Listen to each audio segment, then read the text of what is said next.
I watched my sister's perfectly manicured hand reach into my purse, her movements practiced and confident.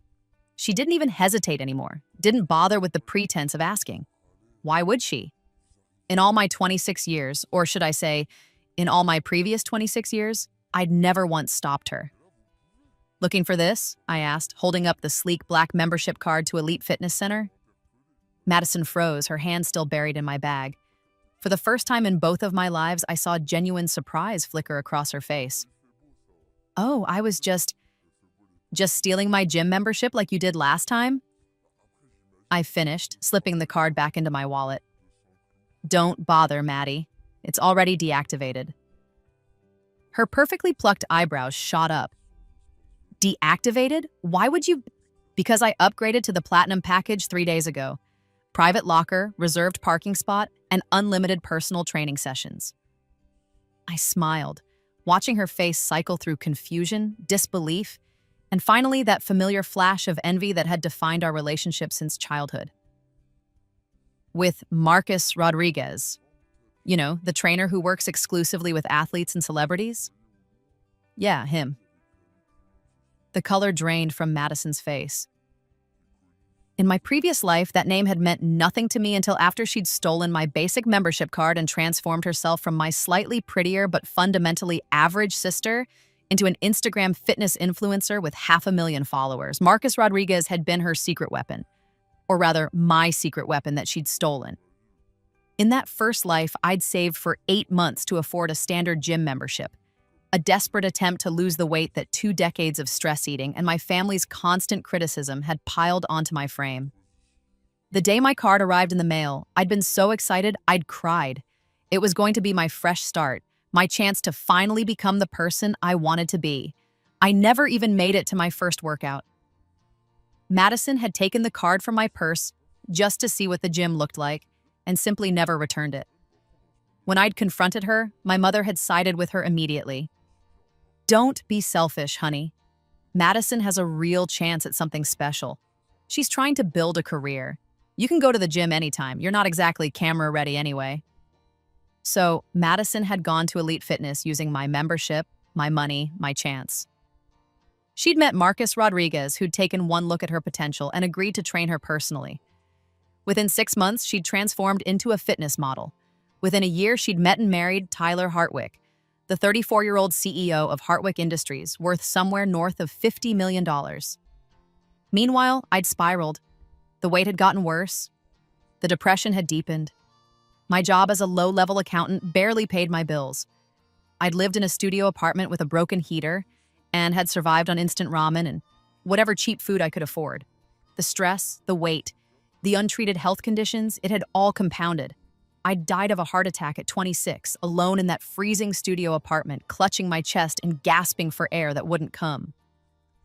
My last thought had been of Madison's Instagram post from that morning, a picture of her in designer activewear, caption reading, "Blessed beyond measure, #fitness journey, #grateful, #living my best life."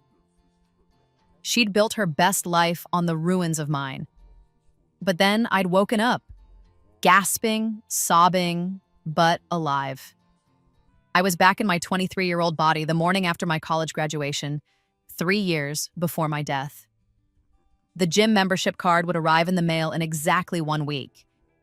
This time, things were going to be very, very different. "You can't afford the Platinum package," Madison said, her voice sharp with accusation. "That's like $3,000 a month." "Upfront annual payment gets you a discount," I replied breezily. $25,000 for the year, already paid in full." A lie. It was actually $28,000, but I wasn't about to give her the satisfaction of knowing exactly how much I'd invested in my revenge. The truth was, I'd emptied my entire savings account, the one my grandmother had left me before she died, the one I'd never touched in my previous life because I'd been too paralyzed by fear and my family's constant message that I didn't deserve nice things. $25,000? My mother's voice cut through the air like a knife as she entered the living room. Helen Park had the kind of beauty that had aged into severity, all sharp cheekbones and sharper judgments. "Are you insane? That's your entire inheritance from your grandmother." "My inheritance to spend as I choose," I said calmly. On a gym? My father, David Park, looked up from his newspaper with the vague disapproval that was his default expression when dealing with me. That's absurd. You've never stuck with anything in your life. You'll go twice and quit, like you always do. In my previous life, those words would have struck deep, confirming every insecurity I'd harbored about myself. I would have stammered an apology, maybe cried, definitely backed down. But I'd died once already. I'd experienced the ultimate failure. Their words couldn't hurt me anymore. They could only fuel me. I'll keep that in mind, Dad, I said, standing up and smoothing my dress. I have my first session with Marcus in an hour. I should get going. Marcus Rodriguez? Madison's voice had gone shrill. You got a session with Marcus Rodriguez? Every morning at 6 a.m., I confirmed. 5 days a week for the next year. Part of the platinum package. I walked out of the house, my parents' house, where I'd been staying since graduation while job hunting, and climbed into my modest Honda Civic. As I drove away, I could see Madison in the rearview mirror, standing in the doorway, her face twisted, with an emotion I recognized intimately, the venomous jealousy of someone watching another person get something they believed should be theirs. Let her stew in it. This was only the beginning. Elite Fitness Center was everything I remembered from the social media posts I'd obsessively scrolled through in my previous life, torturing myself with images of my sister living the life I'd wanted. The building was sleek and modern, all glass and polished steel. Inside, it smelled of eucalyptus and expensive disinfectant. The equipment gleamed. The members looked like they'd stepped out of fitness magazines. And then there was Marcus Rodriguez. 6'3" with the kind of musculature that came from dedication rather than steroids, skin the color of warm mahogany, and eyes that assessed you with professional calculation. In my previous life, I'd only seen him in Madison's Instagram photos, always standing just behind her, the professional smile never quite reaching those calculating eyes. You must be Jessica Park, he said, extending a hand. His grip was firm but not crushing. I've reviewed your intake forms. Let's talk about your goals, Ba. We sat in his private training room, a space dominated by specialized equipment and floor-to-ceiling mirrors. I'd prepared for this conversation carefully. In my previous life, I'd been too ashamed to articulate what I really wanted, too beaten down by years of criticism to believe I deserved anything good. Not this time. I want to lose 80 pounds, I said directly. I want to be healthy and strong. I want to look in the mirror and like what I see, and I want to do it properly with nutrition planning and sustainable habits, not crash diets and suffering. Marcus nodded slowly, his expression giving nothing away. That's a significant goal. It'll take time, probably a year, maybe 18 months to do it right. It's going to be difficult. There'll be days you want to quit. I won't quit. Something in my voice must have convinced him because he smiled, a real smile this time. All right, Jessica, let's get to work. That first workout nearly killed me. My body, young as it was, had already accumulated years of neglect. Every movement was agony, every breath burned. Marcus pushed me hard, but not cruelly, always stopping just short of my breaking point, teaching me the difference between productive discomfort and harmful pain. Your body is a tool, he said as I struggled through my final set of modified push-ups, my arms shaking with effort. Right now, it's a tool you don't know how to use, but you're going to learn. And once you do, you'll be amazed at what you're capable of. I collapsed onto the mat, sweat-soaked and gasping, every muscle screaming. It was the best I'd felt in either of my lives. The next morning, I could barely move. My muscles had staged a full revolt, turning every simple action into an ordeal. Getting out of bed required strategic planning and several false starts. Walking downstairs was a nightmare. Madison found this hilarious. Oh my God, you can barely walk, she crowed over breakfast, her phone out and recording before I could stop her. This is what happens when someone who's never worked out tries to pretend they're an athlete. I'm definitely posting this. Don't, I said, reaching for the phone. She danced backward, still recording, her face alight with malicious glee. Jessica can barely move after one training session. This is what $25,000 gets you. Crippling pain and regret. Hashtag fitness, disaster, hashtag trainer, fail. Waste of money. She posted it before I could physically reach her. Within an hour, it had 300 likes and dozens of comments, mostly from her friends and my relatives, all laughing at my expense. In my previous life, this would have destroyed me. I would have canceled my membership, lost the money, and confirmed everyone's belief that I was a pathetic quitter who deserved their contempt. Instead, I screenshot every comment, saved every mocking message, and filed them away. Evidence for later.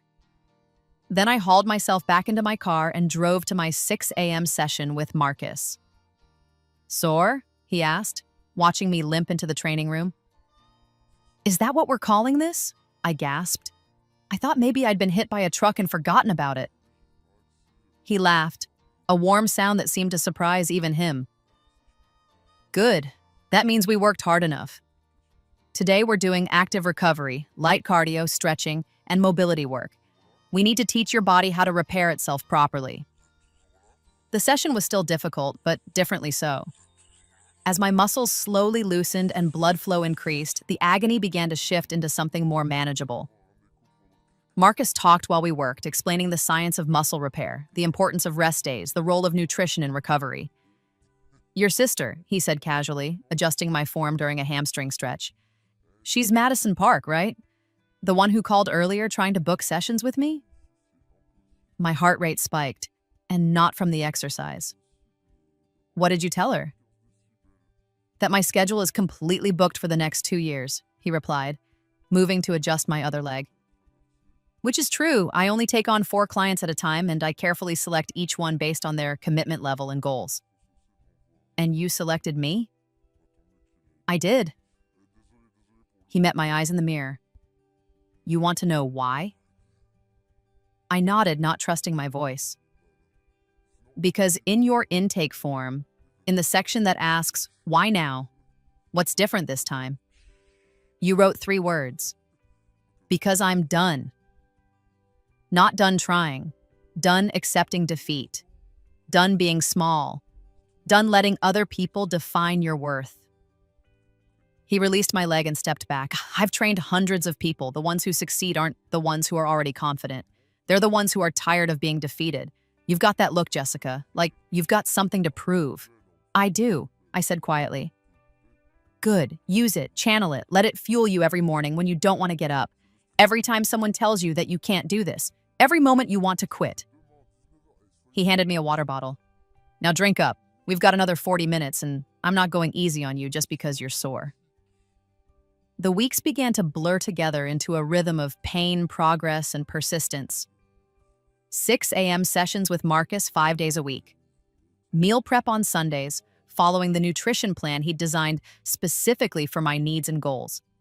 Walks in the evening to hit my step count. Sleep by 10 p.m., 8 hours minimum, because recovery happened during rest. At home, my family's mockery continued unabated. My father made pointed comments about the money I was wasting. My mother sighed dramatically whenever I turned down her high-calorie cooking. Madison documented everything, her social media becoming a running commentary on her delusional sister's pathetic fitness journey. But something was changing. Not just in my body, though that was changing too. Slowly, incrementally, in ways only I could see. The real change was internal.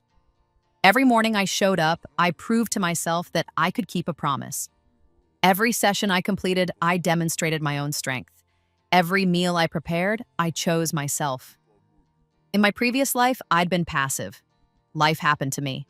I'd accepted every insult, every theft, every degradation as my due. I'd believed them when they told me I was worthless, lazy, undeserving of good things.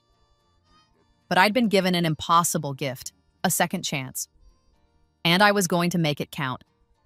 By week 6, I'd lost 15 pounds. It wasn't dramatic or Instagram-worthy, but it was real. My clothes fit differently.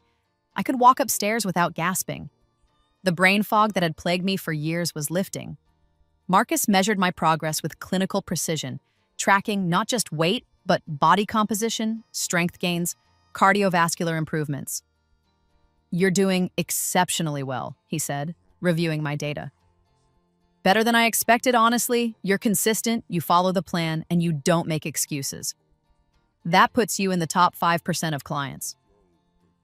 What happened to the other 95%? They quit. He set down his tablet and looked at me directly. They let their families talk them out of it. They decided it was too hard. They convinced themselves they didn't deserve to succeed. But you're not going to do that, are you, Jessica? No, I said firmly. I'm not. That evening, I came home to find Madison in the kitchen, her phone propped up on the counter, recording herself making what she called a protein smoothie that was actually about 800 calories of peanut butter and chocolate.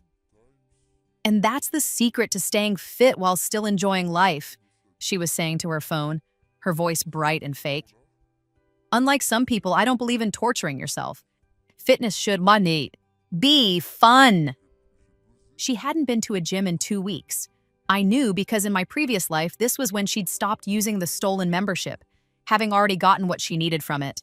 Enough transformation photos to launch her social media career and a meet-cute story with Tyler Hartwick, who'd supposedly been impressed by her dedication to health. But Tyler hadn't joined Elite Fitness yet. In my previous life, he'd joined in week 8, having just moved back to the city after expanding his business. Marcus had introduced them when he'd needed a spot during a heavy lifting session, and Madison had been conveniently nearby, looking perfect in her designer workout clothes. Except this time, Madison didn't have a membership to Elite Fitness. She didn't have access to Marcus or his training room or Tyler Hartwick's trajectory. I did. How's the training going? Madison asked, her tone dripping with false concern. I noticed you've stopped posting about it. Did you quit already? I don't post about it, I replied, pulling my meal-prepped lunch from the fridge.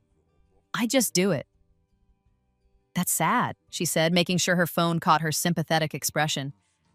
I mean, if you're spending that much money, you should at least get some social media value out of it. Though I guess you don't have much of a following. What are you at, like 200 followers? And most of those are relatives who had to follow you out of obligation. 47 followers, actually. Most of them fake accounts or bots. In my previous life, my social media presence had been virtually non-existent. I'd posted occasionally, usually photos of food or sunsets, and gotten maybe 3 likes per post. I'm not doing this for followers, I said. Madison laughed, the sound like breaking glass. Then why are you doing it? Let me guess. You think if you lose weight, your life will magically get better? That someone will finally love you? Honey, it doesn't work that way. Your problems are on the inside. She tapped her forehead meaningfully. No amount of exercise can fix that. In my previous life, those words had been prophetic. After Madison's theft, my problems had been on the inside. Depression, self-hatred, a bone-deep conviction that I was fundamentally unlovable and unworthy. She'd helped put them there, and then she'd mocked me for having them. You're right, I said, meeting her eyes. My problems are on the inside. I'm working on those too. Something flickered across her face. Confusion, maybe? Or the first faint stirring of unease. But then her phone chimed with notifications, and she was distracted, scrolling through comments on her smoothie video, basking in the validation of strangers. Let her have her moment. The clock was ticking. Week 8 arrived with spring warmth and Tyler Hartwick's return to the city. I knew because Elite Fitness sent out a welcome email to all Platinum members, introducing their newest client, Tyler Hartwick, CEO of Hartwick Industries, joining on a trial Platinum membership. Marcus mentioned it casually during our session. We've got a new high-profile member, Hartwick. His assistant called weeks ago to get him on my schedule, but I'm completely booked. He'll be working with Jennifer instead. Jennifer Chen was Elite Fitness's other celebrity trainer, nearly as prestigious as Marcus. In my previous life, this wouldn't have mattered. Madison had already been training with Marcus by this point, and the meet-cute had happened organically. But now, Tyler would be at the gym regularly, but he'd never cross paths with my sister because she wasn't a member. And I was. I didn't orchestrate our meeting. I didn't have to. The Platinum package came with reserved parking spots, and mine happened to be next to his. We arrived at the same time 3 days in a row because I knew his schedule from Madison's constant social media posts in my previous life, where she documented every detail of their romance. On the 3rd day, he held the door open for me. You're always here early, he commented, his voice pleasantly neutral. Dedicated. Trying to be, I replied. Tyler Hartwick was handsome in the way that successful men often are. Good genes enhanced by excellent grooming, expensive clothes, and the confidence that came from never having to worry about money.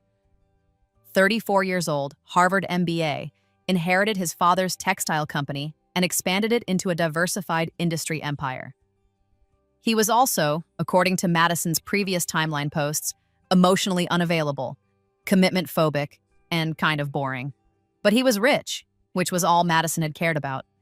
I wasn't interested in Tyler romantically, but I was very interested in disrupting Madison's carefully laid plans, and Tyler was a key piece of that disruption. "I've seen you working with Marcus," he said as we walked toward the locker rooms. "He's supposed to be the best, but he's completely booked. Lucky you." Very lucky, I agreed, son. He's incredible. Changed my whole approach to fitness. "Maybe I should try to poach him," Tyler joked. "Offer him an absurd amount of money to train only me." "He wouldn't take it," I said with certainty. "He cares more about his clients' success than money. That's why he only takes 4 at a time. He wants to give each person his full attention." Something in Tyler's expression shifted, a flicker of respect. In my previous life, Madison had agreed enthusiastically when he'd made that same joke, saying she'd absolutely train with him privately if someone offered enough money. Small moment, but telling. We parted ways at the locker rooms, and I didn't think much more of it. I was there for me, for my health, for my revenge. Tyler Hartwick was just a side character in this story, but then, 2 weeks later, Marcus mentioned during our session that Tyler had requested an introduction to me. To me? I paused mid-squat, nearly losing my balance. Why? He asked about the woman who's always here at 6 a.m., who works harder than anyone he's ever seen. Marcus steadied my shoulders, guiding me through the rest of the rep. Said he wanted to know if you'd be willing to share your meal plans and workout schedule. Apparently, he's impressed. My first instinct was to refuse. I didn't want complications, didn't want to be distracted from my goals, but then I thought about Madison, scrolling through social media, posting her fake fitness content, waiting for her chance to steal whatever good thing might come into my life. "Sure," I said. "I can do that." So Tyler and I started talking. Nothing romantic, just gym acquaintances who happened to have similar schedules and compatible personalities. He was driven and focused, qualities I could appreciate now that I was developing them myself. He asked intelligent questions about nutrition and training theory. He didn't make assumptions or talk down to me. He was, I realized with some surprise, actually a decent person. Not exciting or particularly charismatic, but solid, reliable, and completely oblivious to the fact that my sister was desperately trying to insert herself into his orbit. Because yes, Madison had found out about Tyler Hartwick. How could she not? She'd called Elite Fitness repeatedly, trying to get a membership, trying to book sessions with Marcus, trying to find any way to access the gym where a single, wealthy CEO happened to work out. But Elite Fitness had a strict membership policy. Their basic memberships were completely sold out, with a waitlist stretching 18 months. Platinum memberships like mine were limited and expensive. Madison, despite her social media following, didn't have $28,000 lying around. She still lived at home, didn't have a real job, and our parents weren't about to fund what they saw as a frivolous expense. She tried everything. She attempted to use my old basic membership card, the one I'd had deactivated. She called pretending to be me, trying to add a guest pass. She even showed up in person, dressed in expensive workout clothes she'd probably bought on credit, and attempted to sweet-talk her way past the front desk. Elite Fitness had excellent security. She got nowhere. I knew all of this because Marcus told me, his voice carefully neutral, "Your sister has been persistent in trying to access the facility. I wanted you to know in case it became an issue." "It won't," I assured him. "Madison likes to take things that belong to other people. She's finding it difficult to adjust to the word no." He studied me for a long moment. "There's a story there." "There is," I agreed, "but it's not one I'm ready to tell yet. I'm still writing the ending." 3 months into my training, I'd lost 40 pounds. The change was dramatic enough that people started noticing. Colleagues at my new job, I'd taken a position at a mid-size accounting firm, starting the career I'd never properly built in my previous life, commented on how different I looked. Distant relatives who'd ignored me at family gatherings suddenly wanted to know my secret. I told no one. I shared nothing on social media. I documented my progress only in Marcus's training logs and the photos I took privately, marking the slow transformation of my body and, more importantly, my mindset. Madison, meanwhile, was spiraling. Her social media engagement was dropping. Without genuine content or real expertise, her fitness influencer persona was wearing thin. Her followers could sense the inauthenticity, the borrowed authority of someone who talked about working out without actually doing the work. She tried to pivot to other content, fashion, lifestyle, travel, but none of it gained traction. The algorithm, cruel mistress that it was, had decided she was a fitness account and it punished her for deviating from that niche. She needed access to elite fitness. She needed Marcus's expertise. She needed the credibility that came from training at a prestigious gym. She needed what I had. One evening, she cornered me in my bedroom. "Jess, we need to talk." I looked up from my laptop where I'd been reviewing case files from work. "About?" "Your gym membership." She sat on my bed uninvited, her expression crafted into what she probably thought was sisterly concern. "I've been thinking, it's such a waste for you to hoard it all to yourself. We're family. We should share resources." "Share resources," I repeated flatly. "Like the time you shared my college textbooks by selling them before I'd finished my classes? Or when you shared my birthday money from grandma by taking it from my wallet?" Her face flushed. "That was years ago. Are you seriously still holding grudges? God, Jess, you're so petty." "I'm petty." I closed my laptop, giving her my full attention. "Maddie, you've taken something from me at every opportunity since we were kids. My clothes, my money, my opportunities. The one time I have something valuable that's exclusively mine, you immediately assume you're entitled to it. It's just a gym membership. Then get your own." "I can't afford it," she shouted, her composure cracking. "Do you know how much the waitlist costs? And that's just for a basic membership, not the platinum bullshit you bought. I need that gym, Jess.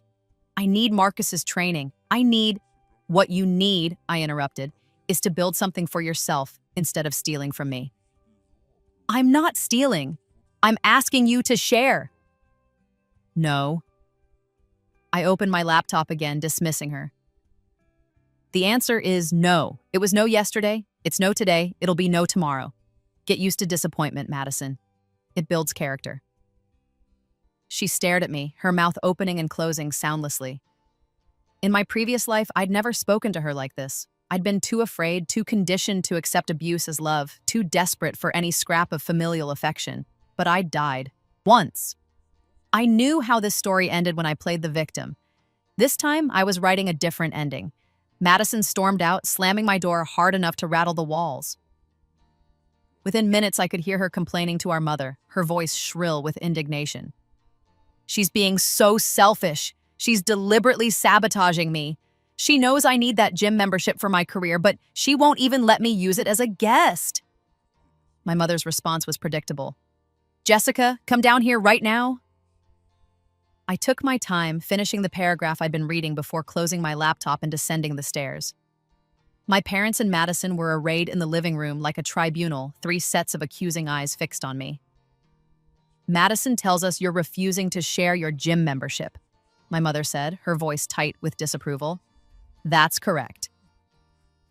"Don't you think that's incredibly selfish?" "No," I replied calmly. "I think it would be incredibly stupid to give Madison access to something I've paid for, considering her established pattern of taking my things and never returning them." "This is different," Madison insisted. "I'm trying to build a career. I have followers depending on me for fitness content. You're just going to the gym for yourself. That's so self-centered." The irony was so thick I could have sliced it with a knife. "So I should give up my gym access so you can pretend to be a fitness expert on social media?" "You don't understand how important this is." "You're right," I agreed. "I don't understand how getting Instagram likes is more important than my actual health and well-being. Maybe you could explain it to me."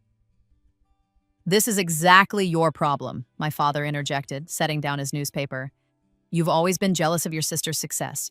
You can't stand that she's accomplished something with her life while you're just you, just me, just Jessica, just the family disappointment, the lesser daughter, the one not worth investing in. Those words would have destroyed me 6 months ago. Now they just made me tired. I have a job, I said quietly. A real job with a salary and benefits and career progression. I wake up every morning and work toward my goals. I pay my own bills. I'm building an actual life, not a social media fantasy. If that's not accomplishment enough for you, then I guess I'll just have to learn to live with your disappointment. I turned and walked back upstairs, leaving them in stunned silence.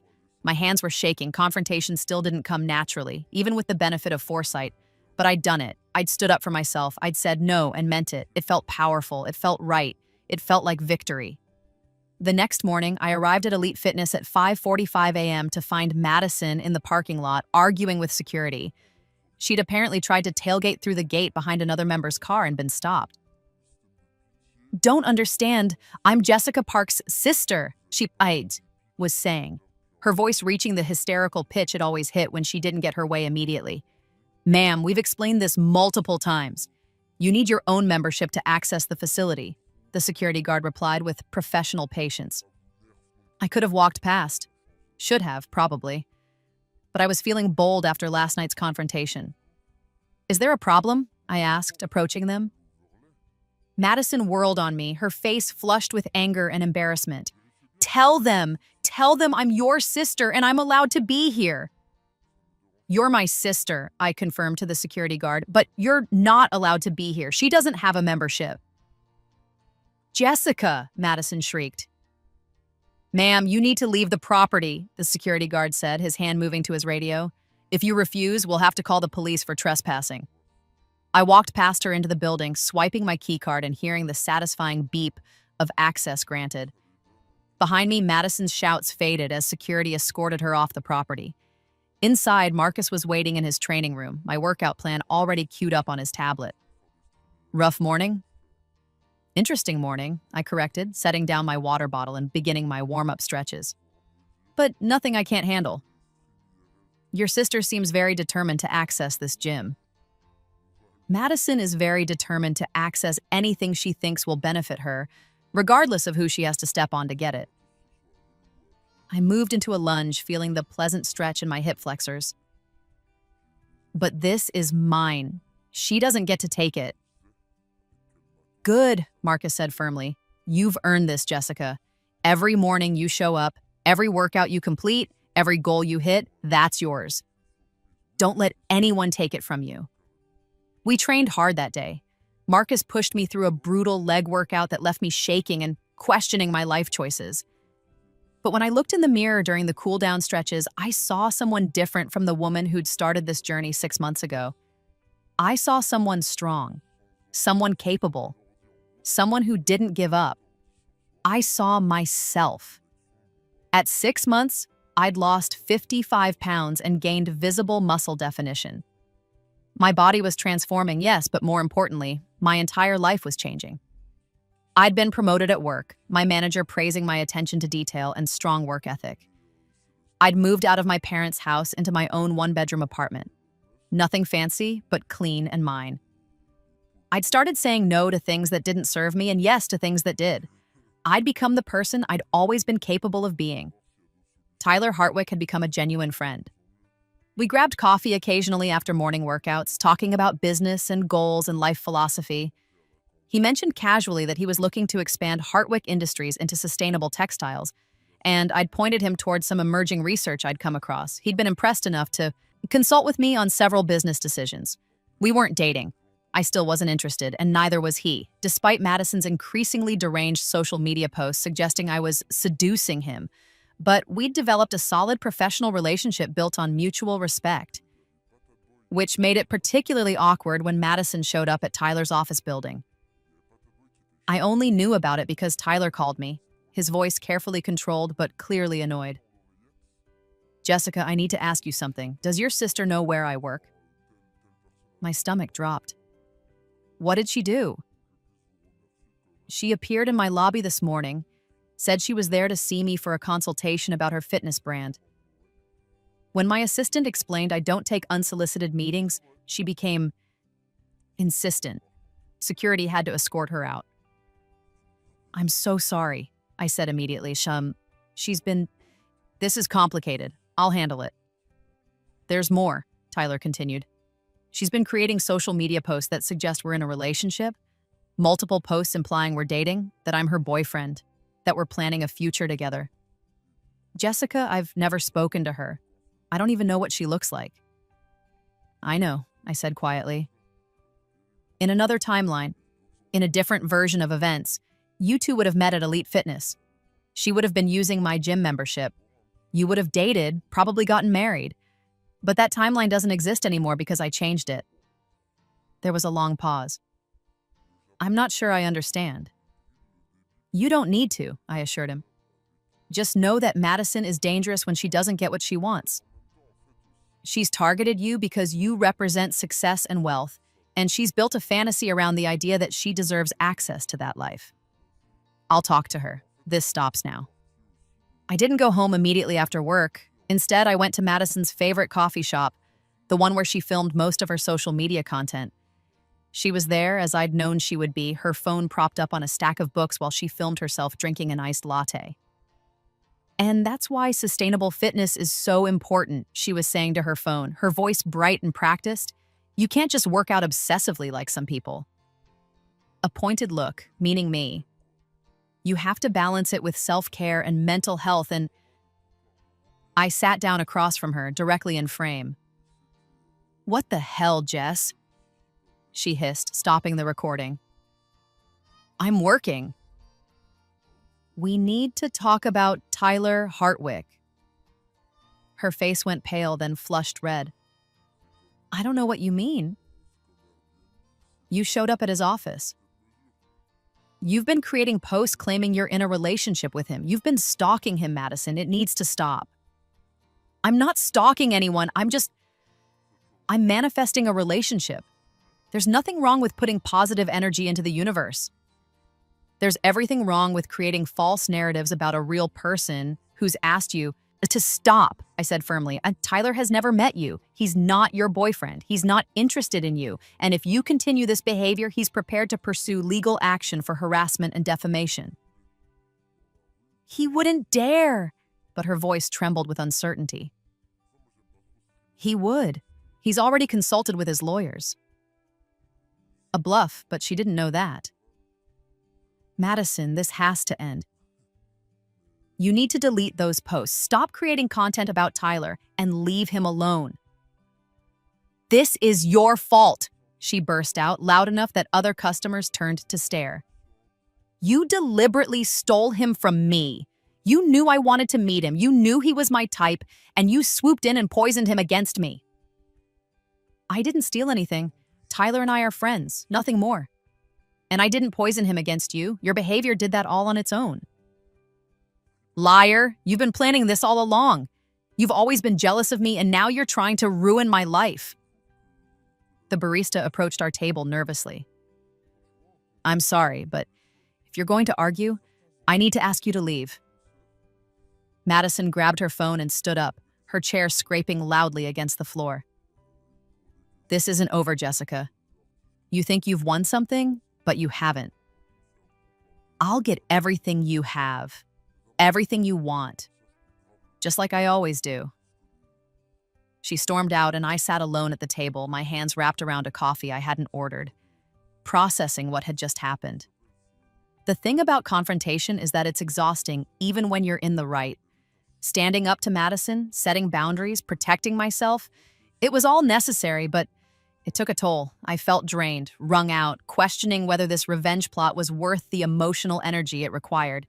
But then I remembered lying on the floor of my studio apartment, my heart giving out, dying alone and unmourned while Madison posted about her blessed life. I remembered all the stolen opportunities, all the casual cruelties, all the years I'd spent believing I deserved nothing better. No, this wasn't just about revenge. This was about justice. This was about ensuring that the victim I'd been in my previous life got the happy ending she deserved all along. So, I went to the gym the next morning, and the morning after that, and the morning after that. I kept training, kept working, kept building my new life brick by brick. At 8 months, I was down 70 pounds. Marcus had me doing workouts that would have seemed impossible at the beginning. Heavy squats, pull-ups, rope climbs, advanced plyometrics. I was strong in ways I'd never imagined possible. I was also being scouted. Jennifer Chen, the other platinum trainer at Elite Fitness, approached me after a session. "Jessica, do you have a minute?" We sat in the juice bar and she slid a business card across the table. "I have a client who runs a fitness apparel company. They're looking for real people, not models, not influencers, but actual women who've achieved genuine transformations to be the faces of their new campaign. I showed them your progress photos. They're interested." I stared at the card, Athena Athletics, with a name and email beneath.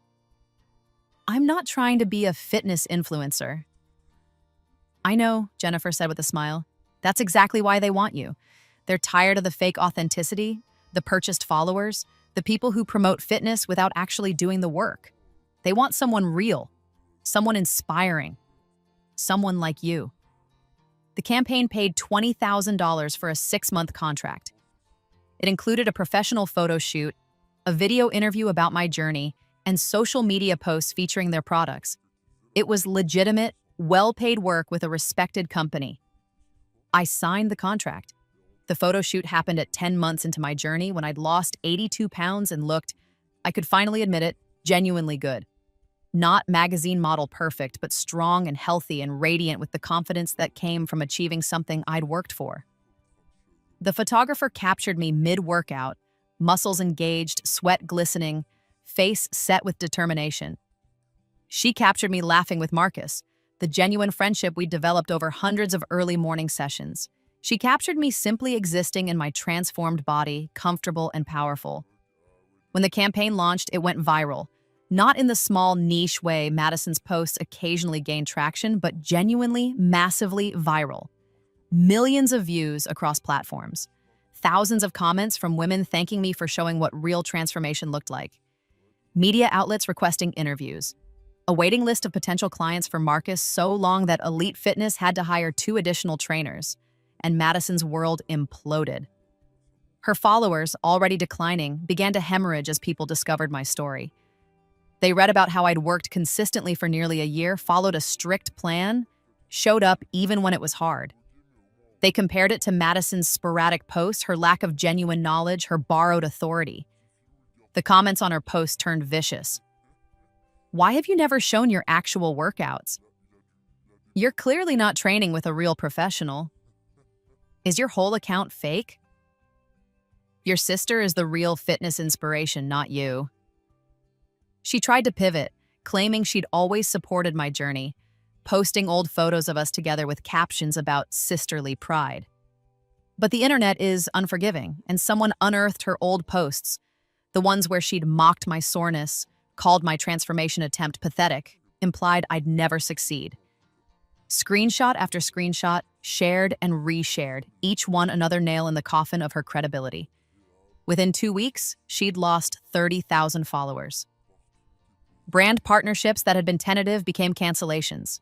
Her engagement rate plummeted, and then the Athena Athletics campaign offered me something else, a chance to bring another woman onto the campaign. Someone who'd also achieved a significant transformation, who could speak authentically about the journey. They suggested several names. I rejected all of them. "I want to offer it to my sister," I said. The marketing director looked confused. "Your sister, Madison Park? But her online presence has been problematic. We've actually been distancing our brand from that type of influencer." "I know," I said calmly. "But if she's willing to be honest, really honest about where she went wrong, about what real fitness requires, about the work involved, it could be a powerful redemption story." What I didn't say, I wanted to offer Madison a choice. A genuine opportunity to change, to do real work, to build something authentic. If she took it, genuinely committed, and transformed herself through honest effort, I could forgive her. We could maybe build a real sisterly relationship, and if she refused, if she continued to cut corners and steal and lie, then she'd have proven that she deserved everything that was coming to her. I made the offer at a family dinner with our parents present. Athena Athletics wants to expand their campaign, I said, sliding a folder across the table to Madison. They're willing to offer you a contract, contingent on you training seriously for 6 months, documenting your real journey, and being honest about the work required. Madison stared at the folder like it might bite her. Why would you do this? Because despite everything, you're my sister. And because I think you might actually be capable of something real if you'd stop trying to take shortcuts. I met her eyes. But this is a one-time offer, Madison. If you take it and quit, if you lie or cut corners or try to fake it, there won't be another chance. This is your opportunity to do something legitimate. She opened the folder, scanning the contract details. $20,000 for 6 months, same as mine. But with the stipulation that she had to train at Elite Fitness, they'd negotiated a platinum membership as part of the deal and work with Jennifer Chen under the same rigorous schedule I'd followed. This is a trick, she said finally. Mabanase, you're trying to make me look bad. No, I replied honestly. I'm trying to give you a chance to look good. Actually good, not fake it till you make it good. But you have to do the work. Our parents, who'd been silent throughout this exchange, finally spoke. That's very generous, Jessica, my mother said slowly, and I heard something in her voice I'd never heard before. Respect, maybe even pride. Madison should take it, my father added. It's a legitimate opportunity, real money, real work. Madison's face cycled through emotions, anger, suspicion, hope, fear. Finally, she looked up at me. What happens if I fail? Then you fail, I said simply. But at least you'll have tried something real. That's more than you've done, so far. She signed the contract. The next 6 months were fascinating.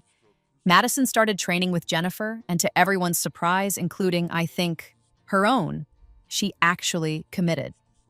She showed up for early morning sessions. She followed the meal plans. She documented her real journey, including the difficult parts, the soreness, the moments she wanted to quit. It wasn't easy for her. Madison had spent so long cultivating a perfect image that admitting weakness felt like death. But slowly, reluctantly, she began to change. Not just physically, though that happened too. She lost weight, gained strength, transformed her body through genuine effort. But internally, something shifted. She started to understand the difference between performing success and actually achieving it. We weren't close. We might never be. But slowly, tentatively, we began to build something resembling a functional, sisterly relationship. She apologized, not a grand gesture, just a quiet acknowledgement over coffee one morning that she'd been cruel and selfish and wrong. I accepted her apology, but I didn't forget. Forgiveness doesn't require amnesia. Our parents, confronted with the undeniable evidence that I'd transformed my life through determination and hard work, while Madison had fumbled hers through laziness and deceit, began to shift their perspective. It wasn't a dramatic revelation. They didn't suddenly become perfect, supportive parents. But the casual dismissiveness faded. They started asking about my work, my goals, my life. Small changes, but meaningful. Tyler and I remained friends. He eventually started dating someone else, a professor he'd met at a charity gala, a woman who shared his interests and values. I was genuinely happy for him. He'd dodged a bullet with Madison, and he'd found someone who actually suited him. As for me, at the end of my first year with Marcus, I'd lost 95 pounds, gained significant muscle mass, and transformed my body so completely that people from my past didn't recognize me. But more importantly, I'd transformed my mind. I'd learned that I could keep promises to myself, that I could do difficult things, that I was worthy of taking up space, of pursuing goals, of living a full and genuine life. The Athena Athletics campaign led to other opportunities, speaking engagements, partnerships with health brands, consulting work for fitness companies looking for authentic voices. I built a second career alongside my accounting work, one focused on helping other women recognize their worth and fight for their goals. I hired Marcus full-time as my personal coach and business partner. Together, we launched a program called Second Chances. a fitness and life coaching service for women escaping abuse or rebuilding after trauma. We offered sliding scale pricing and scholarships, making sure that money wasn't a barrier to transformation. The program exploded. Within a year, we had a waiting list of 3,000 women. Within 2 years, we'd expanded to 10 locations across the country. Within 3, we'd gone international. I became wealthy, not Tyler Hartwick wealthy, but comfortable enough to never worry about money again. I bought a penthouse apartment with floor-to-ceiling windows and a full home gym. I donated substantial amounts to causes supporting women's health and independence. And every morning, I still woke up at 5:30 a.m. and trained. Because it wasn't about the destination. It had never been about just losing weight or looking good or proving something to my family. It was about showing myself every single day that I was someone who kept her promises, someone who did the work, someone who'd been given an impossible second chance and had used it to become the person she'd always been capable of being. 2 years after I'd woken up in my 23-year-old body, gasping and sobbing and terrified, I stood on a stage at a women's empowerment conference. 5,000 women filled the auditorium. My story, the real story of transformation, resilience, and second chances, was being broadcast live to hundreds of thousands more online. I talked about abuse, about family trauma, about the moment I decided I deserved better. I talked about showing up every morning even when it was hard, about choosing myself over and over again, about the difference between performing a life and actually living one. And when I finished, the auditorium erupted. Not just applause, but a standing ovation that went on for minutes. Thousands of women on their feet, many of them crying, all of them seeing themselves in my story. Backstage afterward, I checked my phone and found a text from Madison. "I watched your speech. You were incredible. Thank you for giving me a second chance too." I smiled, typing back, "Thank you for taking it seriously. Proud of you, sis." And I meant it, because the best revenge isn't destroying your enemies. It's becoming so successful that you can afford to be generous. It's rising so far above their level that their attempts to drag you down become irrelevant. It's living well, genuinely, authentically, powerfully well. That night, I returned to my penthouse and stood in front of the full-length mirror in my home gym. The same mirror where I'd performed countless workouts, tracked endless progress photos, witnessed my complete transformation. I looked at the strong, healthy, powerful woman staring back at me. Muscles defined from years of consistent work, posture confident from years of keeping promises to myself, eyes bright with the knowledge that I'd taken the worst thing that ever happened to me, dying alone and unmourned at 26, and transformed it into the best thing. A second life lived on my terms. "Oh, we did it," I whispered to my reflection. "We actually did it." And in the mirror, the strong woman smiled back, victorious. I'd taken the gym membership card Madison had stolen in another timeline and turned it into an empire. I'd taken the abuse and neglect and cruelty my family had inflicted and transformed it into fuel for my success. I'd taken a second chance at life and built something extraordinary. The story could have ended there, with me triumphant and Madison reformed and our family functional. A neat, tidy ending where everyone learned their lesson and grew. But life is rarely that simple. 3 years after my rebirth, my mother called. "Jessica, you need to come home. It's your father." David Park had suffered a massive heart attack. He survived, but barely. Lying in the hospital bed, surrounded by beeping machines and sterile air, he looked small and mortal in a way I'd never seen before. "Jessica," he said, his voice weak, "I need to tell you something." I sat beside his bed, holding his hand, something I'd never done before in either life. "I was wrong," he continued, each word clearly an effort. "About you, about Madison. I thought success was about appearances, about what you could show others. I pushed you both toward things that looked good instead of things that were good. I made you believe you weren't enough just as you were. Dad, let me finish." He squeezed my hand with what little strength he had. "You were always enough, Jessica, more than enough. You were kind and hardworking and genuine, and I dismissed all of that because it wasn't flashy. I'm sorry. I'm so sorry." I cried then, the tears I'd been holding back for 3 years, for 26 years if you counted my previous life. Because this was what I'd really wanted all along, more than revenge or success or even justice. I'd wanted my father to see me, to value me, to admit that I'd been worthy all along. "I forgive you," I whispered. "I forgive you, Dad." He recovered slowly. The heart attack had been a wake-up call for the entire family.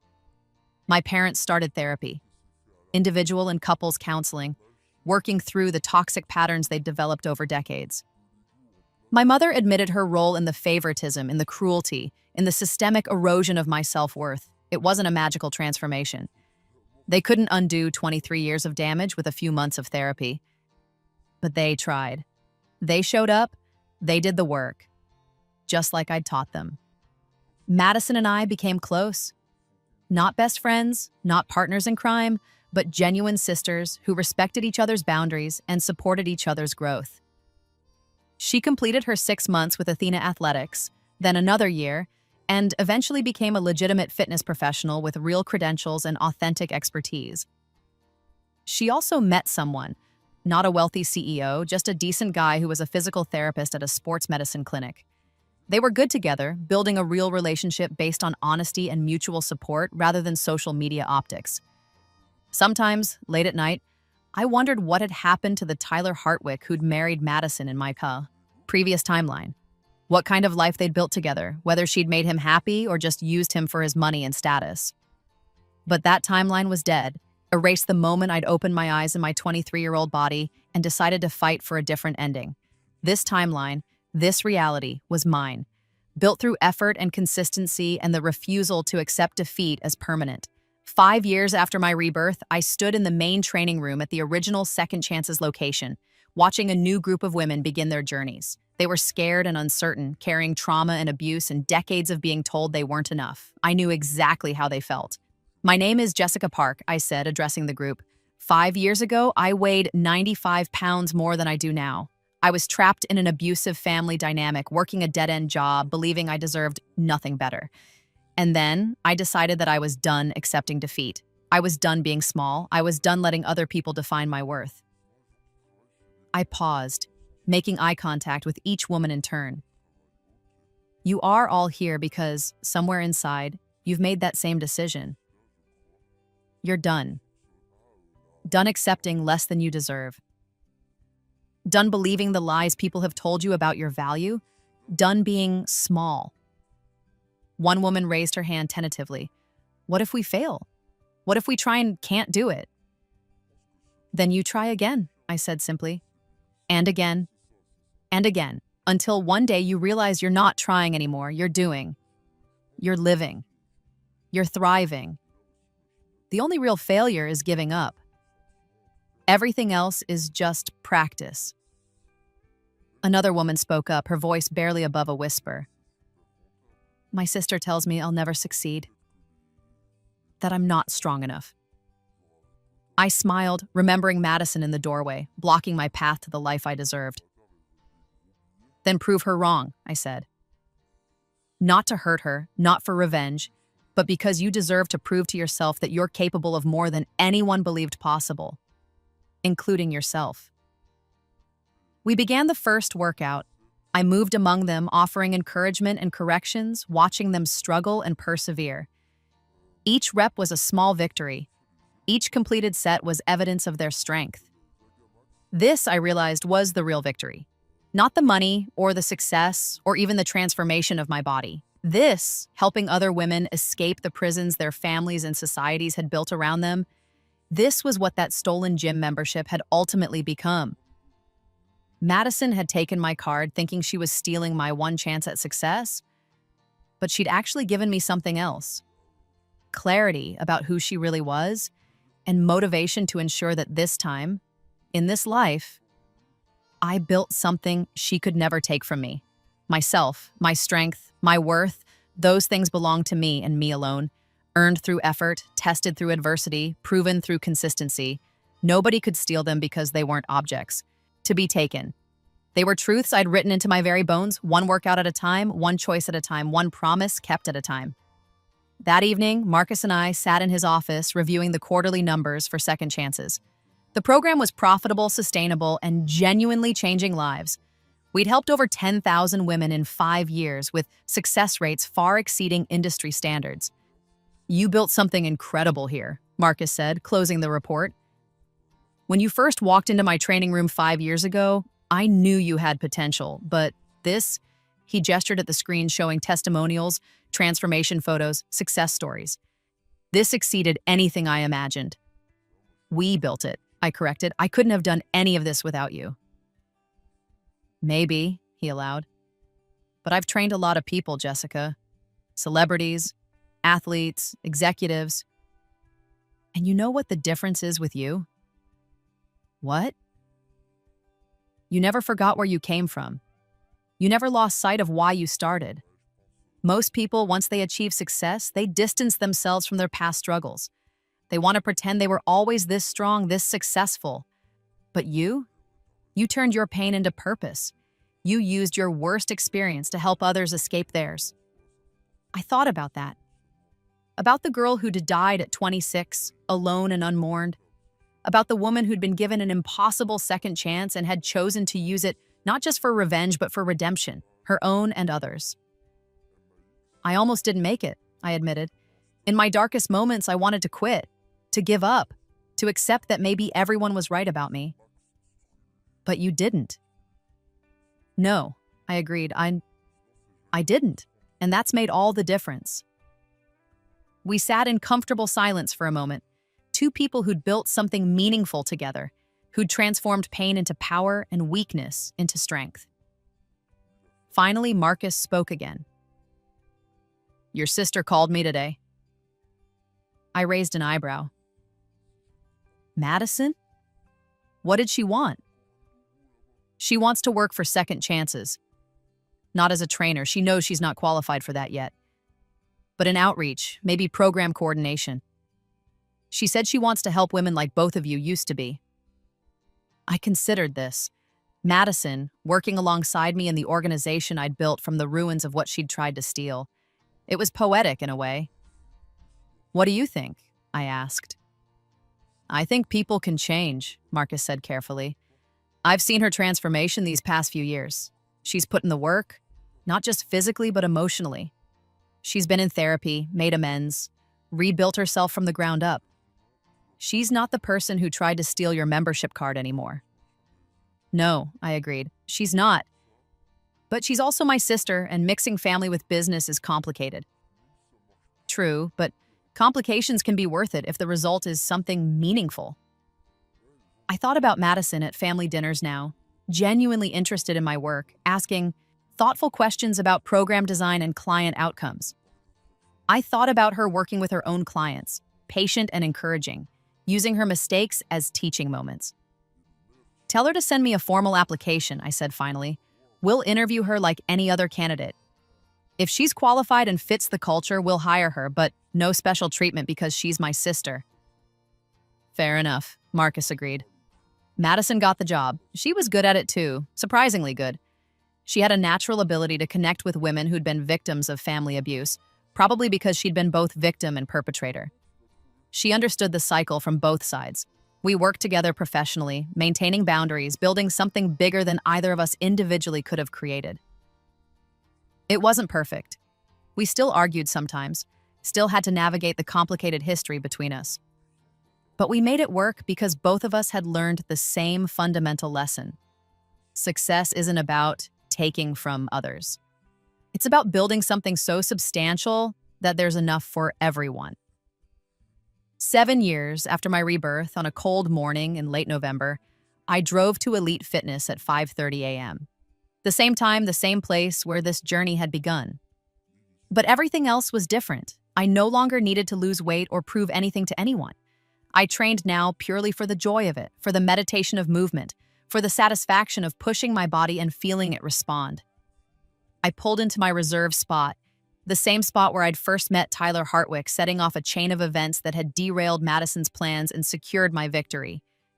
But Tyler was long gone, married now with a baby on the way, living across the country and thriving in ways that had nothing to do with me. Inside, the gym was beginning to wake up. Early morning regulars arriving, maintenance staff finishing their cleaning rounds, trainers preparing for their first sessions. And there in the lobby was a young woman who looked exactly like I had 7 years ago. Overweight, uncertain, carrying herself like she expected the world to reject her at any moment. She was clutching a new platinum membership card, her hands shaking slightly. I recognized that look, that mixture of hope and terror, the fear that this time would be like all the other times, that she'd fail, that she'd confirm everyone's low expectations, that she was fundamentally broken and unfixable. I walked over to her. First day? She jumped slightly, then nodded. Yes, I'm supposed to meet my trainer, but I'm early and I'm nervous, and she stopped, taking a breath. Sorry, I'm rambling. Don't apologize, I said gently. First days are scary. I was terrified my first day, too. Really? She looked skeptical, taking in my athletic build, my confident posture, my general air of someone who belonged in this space. Really? 7 years ago, I stood in this exact lobby, convinced I was going to fail, convinced everyone who'd ever said I wasn't good enough was right. What changed? I smiled, remembering that moment of decision, the choice to fight for myself instead of accepting defeat. I showed up anyway, and then I showed up the next day and the day after that. I kept showing up until it stopped being about proving anyone wrong and started being about proving myself right. She absorbed this, her expression shifting slightly. I'm Sarah, she said, extending a hand. Jessica, I replied, shaking it. And Sarah, you've got this. The fact that you're here, that you invested in yourself, that you're choosing to fight, that's already a victory. Everything else is just building on that foundation. Her trainer appeared, one of the new hires Second Chances had placed at Elite Fitness, part of our partnership program. She saw me talking to Sarah and smiled, recognizing the moment for what it was, a passing of the torch, one survivor to another. I left Sarah in capable hands and headed to my own workout, a private session in Marcus's training room. Even after all these years, we still trained together once a week, maintaining the partnership that had started this entire journey. You were talking to the new Platinum member, Marcus observed as I began my warm-up. Reminding her that everyone starts somewhere, I replied, and that showing up is half the battle. The wisdom of experience, he said with a smile. Remember when you were the nervous new member I had to convince not to quit after the first workout? I remember everything, I said honestly. Every painful rep, every moment I wanted to give up, every small victory that built into something bigger. I remember dying alone in a studio apartment, and I remember choosing to live differently this time. Marcus knew about my rebirth. I'd told him years ago during a late-night conversation after a particularly successful charity gala. He'd listened without judgment, accepting the impossible story with the same calm professionalism he brought to everything.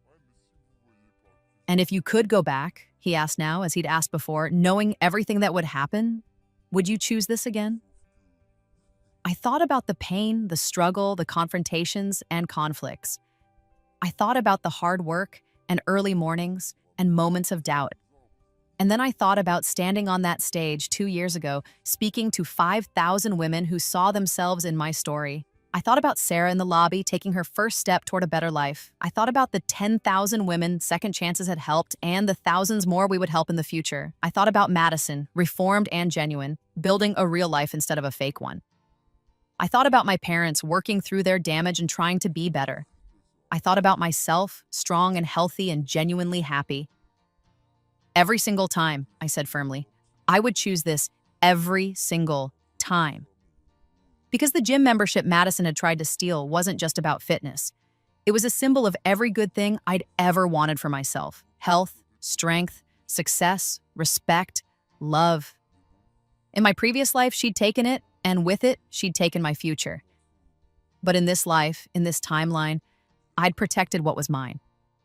I'd built something she couldn't steal because it was based on effort and authenticity rather than theft and deception.